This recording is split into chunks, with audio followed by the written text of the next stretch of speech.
The time has come. Odin smashes lightning spear for well over 150,000 combined damage. Oh, that was nice to see. Hello everybody, welcome to the Odin review video. We're going to be going over a lot in this video. We're going to be looking at the champion's damage output, whether or not he is too dependent on synergies, also thoughts around the Odin sleep, right the way through to images and videos from coverage of champions that get buffs and interact with his signature ability, other factors of building Odin Force quickly, his pre-fight, his helping out other champions on his synergy team, and so much more. So make sure to follow this video. Let's get into it. Now, just to put you in a picture of what I've been using, I haven't been going too excessive with a rank 3 6-star. This has strictly been a rank 2 6-star with a limited amount of signature stones on, so like just 29.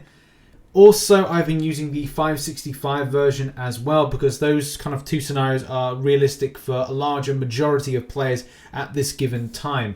So going to give my own personal feelings. I do think this champion does need to be rank 3, especially when you're out of Odin's sleep, because Odin's sleep is probably one of the biggest problems that I have with Odin. But again, I'll go over that in more detail as we go towards the end of the video, and I kind of give some thoughts on the champion at large. But we've got to showcase some footage, and let's start off as we normally do with the interaction against Winter Soldier.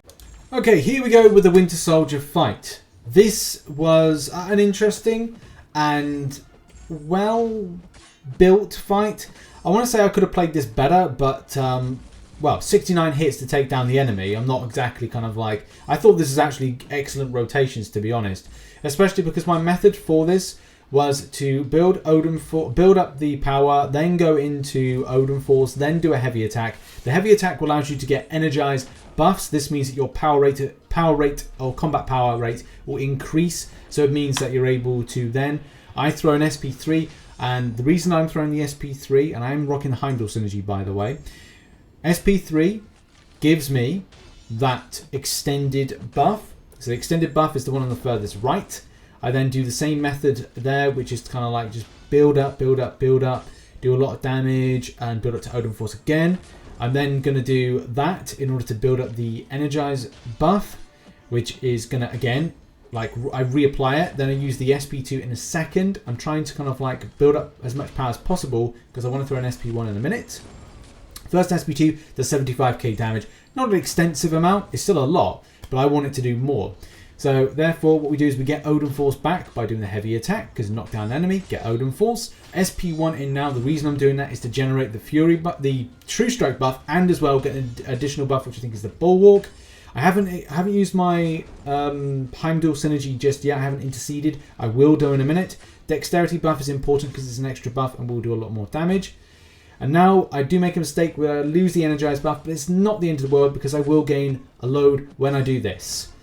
And I could get more from this. That was 75, no it wasn't 75, that was 105,000 plus the extra little bits, totaling nearly 150,000. I could have done more if I had dexted, if I had added those energized buffs. I could have added additional damage. I could have done an extensive amount of damage to that. And getting those rotations right. And I will be trying, like, I had to like get this video out quickly as I've only had a chance for the last 3 hours to kind of play about this champion. But there is a big problem with this champion, and that's the Odin sleep. So Odin sleep is annoying. Between fights, you will need an enemy to go in. So you'll fight with one fight with Odin, the first fight. Second fight, another champion will fight in his stead, and then Odin will come back in the next fight. I don't know why or who decided to put this in. I think it's very stupid, as there are better ways to kind of deal with Odin sleep or create something in particular. I've got a video which I'm kind of working on now, an idea that I'll come out on like Wednesday or Thursday, and I'll look at why and how I would have built or how I would have made the Odin sleep, which I think is a better idea based on comic book information and what we need from this champion in game. And there's so many other things to kind of mention with it. But yeah, so the problem that we're finding here is my damage output is razor thin compared with the previous game. We're already at like 50 hit points in, and it's like now because I don't have the Fury or the armor up buff, and do bear in mind, the Heimdall synergy is literally the saving grace of everything right here. Man, I was very disappointed about this element of this champion. I'm not going to say that it's kind of like it's like a no-go for me, because there are a lot of things going for this champion which help other ones, but at the same time, look, are you honestly going to say for the entirety of a fight you're going to use one specific champion? Yes, Abyss of Legends may be different. Yes, Labyrinth for Legends may be very different in that case. But if you're using this champion, have an idea of the champion, like, okay, one fight, I'm not going to use him, I'm going to then boost up some other champion in that team, then yes, that's going to be of benefit. The other thing to really say is this champion is that he is, and he to me personally feels very synergy dependent. He needs Mangog in order to really maximize that SP2 damage, and he needs Heimdall and Angela in order to ramp up the damage potential from buffs, and as well generate that extra additional Fury buff, and to a lesser degree the block proficiency, the Bulwark one I think it is, or block proficiency buff. Either way, like, that doesn't really take away from this champion because I do think he's good. I just think it presents a big problem with Odin Sleep being that one fight on, one fight off narrative, whereas you've got Apocalypse, which is he's always on and he's always good. I like him as an attacker. I use him quite a bit, and that's just it. Unfortunately, I think that's a key problem with Odin, in that he has the potential to damage output well. It's just a case of like, well, it's like one fight he's able to, the other fight he's not. But apart from that, you know, he's an option. So yeah, as I said, on screen, having that Odin Sleep when he's not able to generate the Fury buff, which is max to 2 stacks, and especially with using the SP3 to gather gather more per the fight, in the fight that is. It does restrict the extent of like what he can do, and as I said, like, even though it's not listed here, it's the Mangog synergy which is just the best for this champion, especially if you're creating a team, which is nice to kind of know that like Mangog has some element of worth to him, you know, because a lot of new champions you kind of go like, oh, is it worth getting it now? Which is annoying because I'm like, now I need a Mangog. If I get Odin, I need a Mangog in order to kind of go with it. So the Mangog synergy that goes with Odin is that when dealing a burst of direct damage using a special attack, the damage threshold of each burst is increased by 150% of Odin's base attack rating. It just adds an extra kind of like zing or pep that he really needs. So yeah, apart from that, though, there are some like really good uses for Odin, which you know, is boosting other champions and helping them through stuff. Angela is one of them. Especially, I think Odin may be a champion that is meant to be used with other champions like Angela and with Heimdall and with Hela, but I'm going to make that a separate video with Hela. But let's play some footage here with Angela. So the first thing is you can get all these pre-fights with Odin. Something that's going to improve the Fury, with the aptitude buff, which is just going to be so important. And Angela as well, it's a great champion. I recently ranked 5'd her, and I'm not looking back from that. I think that's a great decision. How that is important is that I guess this is where, if you have a team with Angela on, she is boosting up the immunity sector, and that's my biggest criticism about Odin, is not having the extent of immunities. But if Angela is that champion, in order to be there, in order to kind of boost up the immunity sectoring, then at least that's a thing. And with Angela, I was playing this champion, building up to an SP3 to get the aptitude. So I'm running double aptitude buffs here, based on the pre-fight from Odin.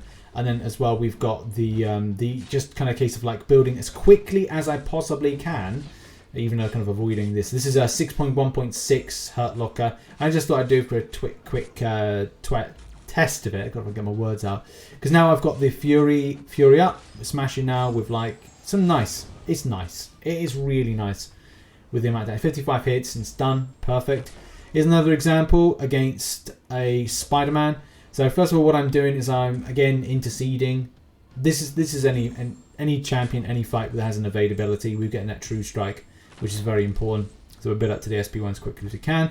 You can do parry heavies, build those energized up really quickly. SP1, boom, right in. And it's a case of like building up as quickly as I can to my SP2. But if you don't know already, if you are close to an enemy champion, like right up close, you actually pause the buff effect.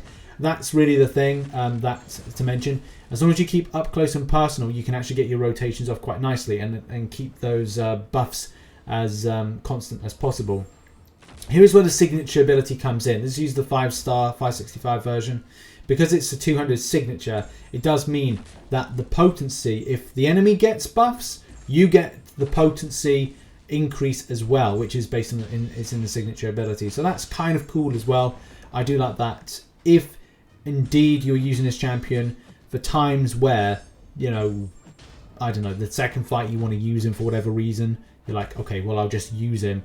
Even though he won't get the Odin's force, he'll still be able to do some damage, so to speak. So that's excellent. That's good news. My final thoughts on Odin is that I think he's a great champion. I think Odinsleep kind of ruins the experience a little bit. Not extensively, because I still like the stuff that he does. Gaining those pre-fights and getting those buffs is great. It means that it opens up the window and the door, whatever, for like interaction with other different content. I do think it restricts him for taking on different kind of immunities things, and say if a lane calls for freezer burn, so to speak, or a lane that's very specific to whatever reason, a bleed only path, then you have to then reconsider your options in order to have on your team. And that's going to be a key thing as well. It does restrict you in going like, okay, we've got Mangog, yeah, we're going to have to use Mangog for this. He's the only option that we've got that can deal with X, Y, or Z scenario.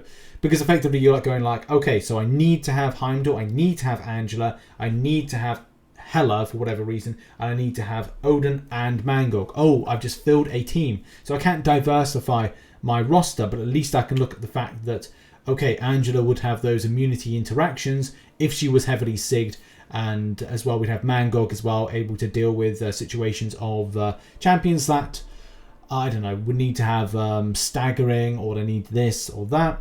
So yeah, I do like this kind of setup, but I don't know if this is going to be the one that kind of says, right, this is the Abyss team clearing. Is this for this? Is this for that? Either way, as I said, like the champion, and your thoughts as well in the comment section.